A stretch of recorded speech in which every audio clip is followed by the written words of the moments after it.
और अभी देखिए हमारे प्रदेश अध्यक्ष डॉक्टर दिलीप जायसवाल जी, उनके पास तो गाली की एक डिक्शनरी है। अब मुझे लगता है कुरियर करके मंगवाना होगा उनसे। निवेदन करूंगा भाईजान एक मुझे भी भेज दीजिए। कांग्रेस में लंबा समय बिताया आपने और पिछले 10 साल से एमआईएम में है। Basically I want to know the differences between Congress and MIM. इसको भूल जाना पड़ेगा क्योंकि ये बी टीम वाली जो कहानी है ना वो खत्म हो गई, कहीं और शिफ्ट हो गई है। कहीं और शिफ्ट हो गई है। कहाँ शिफ्ट हो गई? ये आप सब लोग स्वराज में शिफ्ट हो गई। जानना चाहूंगा, समझना चाहूंगा, हमारे मौलाना असदुल्लाह कासमी साहब कई बार सांसद रहे, लेकिन इशाक साहब एक बार भी विधायक नहीं बन सके, कोशिश नहीं की या मौका नहीं मिला। क्या मौका मिलेगा?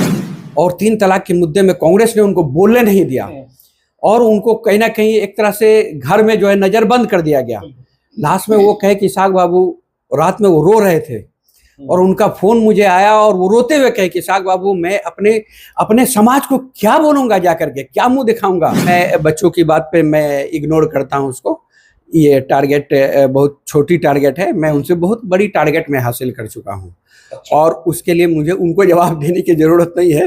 हमारे इसके लिए जवाबदेह हैं मैं जनाब अख्तरुल इमान साहब, बैरिस्टर असदुद्दीन ओवैसी साहब और ऑल इंडिया मजलिस इत्तेहादुल मुस्लिमीन के सीनियर लीडर। तो आपको लगता है कि पार्टी इस बार उम्मीदवार बनाएगी आपको? इंशाल्लाह बिल्कुल बनाएगी। लेकिन कल की जो घटना घटी है, जिला अध्यक्ष का पोस्टर में, बैनर में फोटो का नहीं होना और जिस तरीके से सोशल मीडिया में चीजें चली हैं, उससे लेकर कहीं ना कहीं बदनामी तो हो रही है पार्टी की। क्या लगता है जवाब आएगा?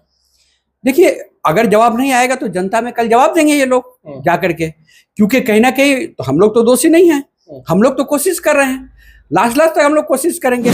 आप लोग कहते हैं कि हमारे 4 गए हैं, हम 24 लेकर के आएंगे। अब ये 24 कैसे आएंगे, इसके लिए क्या रूट मैप? इस वक्त मैं मौजूद हूँ ऑल इंडिया मजलिस इत्तेहादुल मुस्लिमीन के प्रदेश कोषाध्यक्ष जनाब इशहाक आलम साहब के साथ।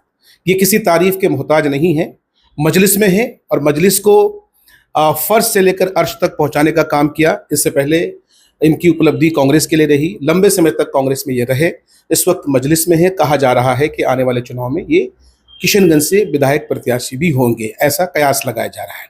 सर बहुत बहुत स्वागत है अपना कीमती वक्त देने के लिए। और आपके चैनल के सभी लोगों का स्वागत है। चुनाव को लेकर क्या तैयारियां हैं? देखिए चुनाव को लेकर के हम लोगों ने तो 2015 से ही कमर कस लिया था और चूंकि हम लोग एक अटेम्प्ट लेकर के चले थे, क्योंकि मैं पहले कांग्रेस में था जिलाध्यक्ष और जिलाध्यक्ष पद को रिजाइन देते हुए कांग्रेस में, उसके बाद मैं एमआईएम में आया। इसलिए आया था कि सीमांचल की बदहाली और यहाँ के जो लोगों की बेरोजगारी और यहाँ की स्थिति जो दयनीय है, इसको कहीं ना कहीं लड़ाई लड़ने के लिए मुझे एक ऐसा प्लेटफार्म चाहिए था जो लड़ाई लड़ने के लिए काफ़ी मशहूर हो। इसके लिए बैरिस्टर असदुद्दीन ओवैसी साहब ने जिस तरह से पार्लियामेंट में लड़ाई लड़ते थे, वो देख करके मुझे खुशी होती थी कि एक व्यक्ति ऐसा है जो हमारे लीडर के रूप में ये स्थापित हो सकते हैं। और जब सीमांचल में जनाब अख्तरुल इमान साहब उनको लेकर के आए तो मुझे बहुत ही खुशी हुई और मैं कांग्रेस को छोड़। एमआईएम से जुड़े कितने साल हो गए? 2015 से फाउंडर मेंबर हूँ मैं। जब से बिहार में आई है एमआईएम तब से मैं एमआईएम। 10 साल हो चुके हैं। 10 साल होने जा रहा है। इस 10 साल में एमआईएम ने बदहाली दूर की? देखिए एमआईएम ने बहुत सारी बदहाली दूर की है। जैसे ये है कि हमारे यहाँ के नौजवानों को आज मुंह में आवाज़ दिया है और जब तक आप बोलना नहीं जानेंगे, जब तक आप लड़ाई नहीं लड़ना जानेंगे, तब तक आप किसी का विकास नहीं कर सकते हैं। क्योंकि नौजवानों का आप जिक्र कर रहे हैं, उनके बारे में ये भी कहा जाता है कि सोशल मीडिया में गाली गलौज भी बहुत करते हैं। नहीं, प्रजातंत्र में आपको ये अधिकार दिया गया है गाली देने की। गाली नहीं, ऐसा ये गाली कुछ लोग ऐसे हैं। देखिए अब हमारे साथ 1000 लोग हैं, उसमें 2 आदमी कुछ ऐसे हो जाते हैं। ये हर पार्टी में है, ऐसी बात नहीं है। कांग्रेस के बहुत सारे लोग गाली दे रहे हैं, आरजेडी के बहुत सारे गाली दे रहे हैं। और अभी देखिए हमारे प्रदेश अध्यक्ष डॉक्टर दिलीप जायसवाल जी, उनके पास तो गाली की एक डिक्शनरी है। अब मुझे लगता है कुरियर करके मंगवाना होगा उनसे। निवेदन करूंगा भाईजान एक मुझे भी भेज दीजिए, मैं भी पढ़ूंगा, क्योंकि आज की राजनीति में लगता है मुझे भी अब गाली गलौज पे ही उतरना पड़ेगा। तो दिलीप जायसवाल जी का ये कह देना कि भैया हमारे पास शब्दकोश है, लुगत है, डिक्शनरी हमारे पास में है, हमारे किशनगंज से आते हैं, इतनी बड़ी बात आप कहते हैं, ये कहकर के आप पूरे किशनगंज को बदनाम करने का बहुत ही अफसोस की बात है। मैं ये समझता था कि दिलीप जायसवाल जी बहुत ही परिपक्व लीडर हैं, लेकिन कुछ दिनों से उनकी बयान जो जिस तरह से मैं सुन रहा हूँ, मुझे बहुत ही अफसोस होता है। क्योंकि यहाँ के सीमांचल के लोगों ने, खास करके यहाँ के मुसलमानों ने उनको अपना एक एक वोट दे करके यहाँ के समिति, यहाँ के मेंबर, यहाँ के मुखिया, यहाँ के जिला परिषद सारे लोगों ने जिता करके उनको भेजा है। और कम से कम उन वोटर का भी तो उनको सम्मान करना अभी चाहिए। हम लोग कांग्रेस का चर्चा कर रहे थे क्योंकि कांग्रेस में लंबा समय बिताया आपने और पिछले 10 साल से एमआईएम में है। Basically I want to know the differences between Congress and MIM. देखिए, कांग्रेस आजादी के बाद कांग्रेस आई। कांग्रेस ने आजादी से पहले भी लड़ाई लड़ी, लेकिन आजादी के बाद से आज तक, खास करके मैं पूरे भारत का बात नहीं करता हूं, मैं इस किशनगंज की बात करता हूं, हमारे लोगों ने झोलिया भर भर कर उनको वोट दिया। हम लोगों ने हमेशा उनको जिताया।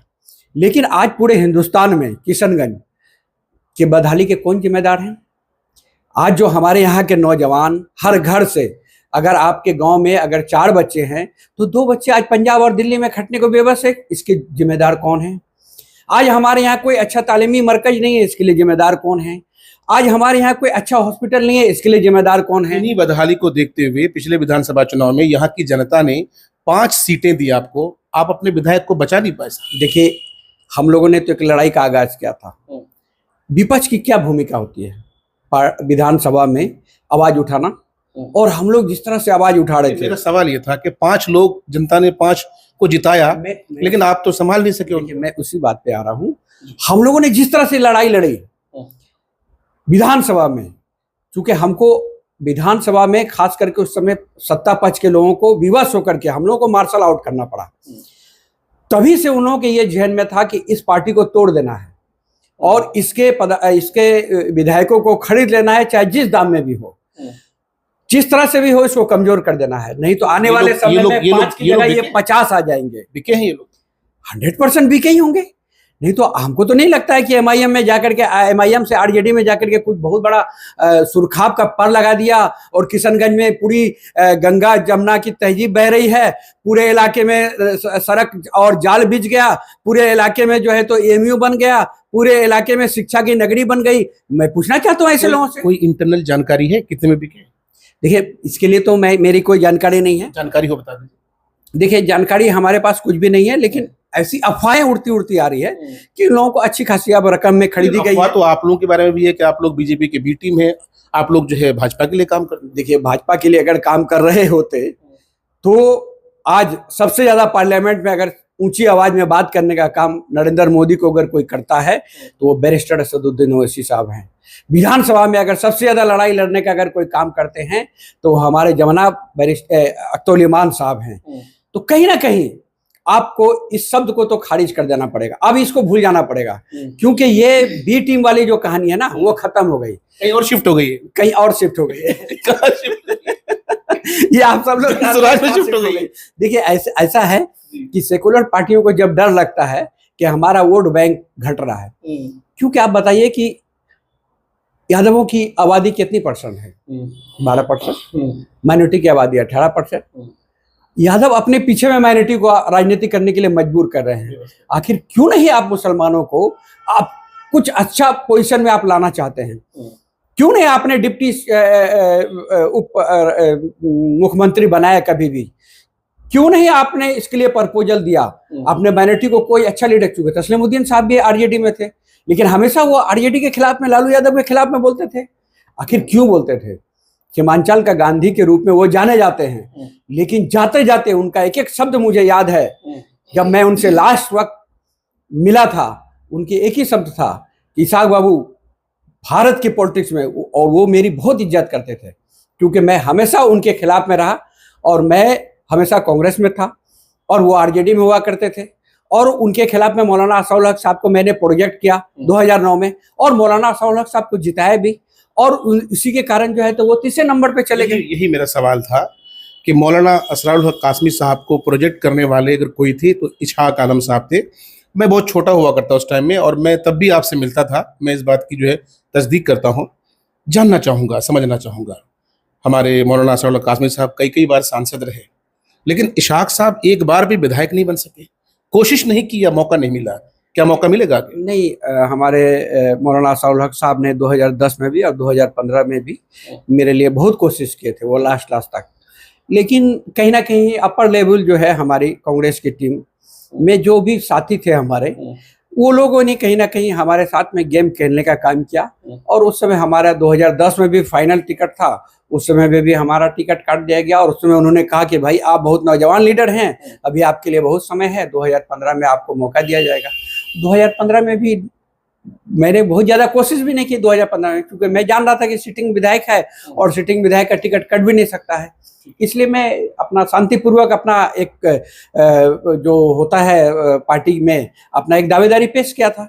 बाकी 2010 में हमने बहुत लड़ाई लड़ी थी, और सबसे बड़ी लड़ाई ये है कि 2009 में मौलाना असाउल हक साहब को एक दिन भी उनको पार्टी टिकट मांगने के लिए किसी भी ऑफिस में जाने की जरूरत नहीं पड़ी।